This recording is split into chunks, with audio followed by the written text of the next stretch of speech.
C'est bon.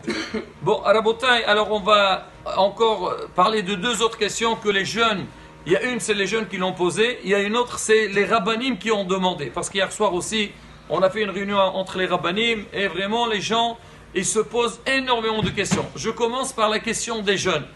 Alors, il y avait un bahour hier, alors il doit faire, il est en terminale, il a dit qu'on nous dit d'aller faire la yeshiva.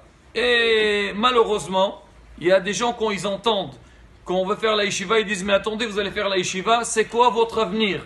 Qu'est-ce que vous allez faire plus tard? Qu'est-ce que vous allez travailler? La parnassa, l'homme il doit travailler et gagner, donc gagner sa parnassa. Alors comment vous avez le courage de faire ça? Et malheureusement, beaucoup de jeunes, ils se désespèrent pour faire la yeshiva. Les rabbanim ils font un grand travail pour les envoyer et eux ils se désespèrent. Malgré tout, Rabotai, je précise, Baruch Hashem, on a tourné dans beaucoup d'écoles juives et les directeurs d'école, ils nous disent que Bléaïnara, une bonne partie des Bahouris, il y a même plus de 75% des jeunes garçons et des jeunes filles, ils font au moins une année de yeshiva au séminaire après le bac. C'est quelque chose d'exceptionnel. Mais malgré tout, alors les Bahourim, alors ils se posent cette question. Ils disent, mais attendez, c'est vrai, il y a une parnassa derrière.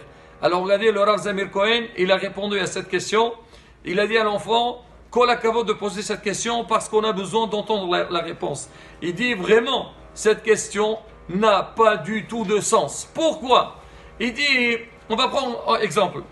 Alors maintenant, quelqu'un il va faire, je ne sais pas, il a fini son bac, il veut faire médecine. Combien ça prend pour faire médecine, Guylan? Combien d'années? 7, on a dit hier entre 8 à 12 ans. Il veut faire ingénieur, il veut faire je ne sais pas. D'accord? Imaginez-vous, le jeune homme, il a fait le nécessaire, il a fait tout, il a eu son diplôme. Une fois qu'il a son diplôme, il cherche un travail, il ne trouve pas de travail. Qu'est-ce qu'il va faire? Qu'est-ce qu'il va faire? À la MPE. Un PE, ah, d'accord, oui voilà, d'accord. Et ben il attend qu'il ait une parnassa. Mais il y a un bahour qui fait la yeshiva, il fait, je ne sais pas, 2, 3, 4, 5, ce que vous voulez. Si jamais, à un moment donné, il sent qu'il a besoin d'avoir une parnassa, il a besoin de travailler. Déjà, il dit, s'il veut avoir une parnassa en parallèle avec son limoud, c'est pas du tout un problème. Il peut apprendre à faire sofer, il fait un stage de 3-4 mois, il a le diplôme, après il peut travailler, Bezat Hashem, donc il a une parnassa sans aucun problème. Il peut aussi faire la shrita, peut-être c'est compliqué, mais en tous les cas, il peut. Il connaît la lachos, il est du charnarour, c'est pas du tout compliqué pour le faire.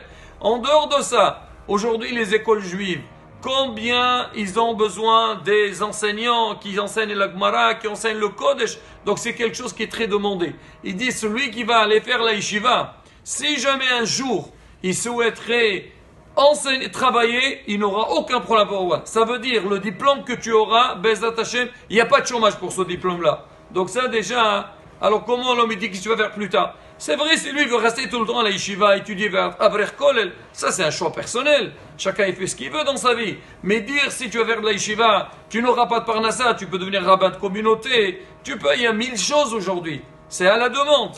Alors la bouteille, donc, nos jeunes, il faut pas les désespérer. Il dit, le Rav Abraham Yosef, il dit c'est quoi une mère juive?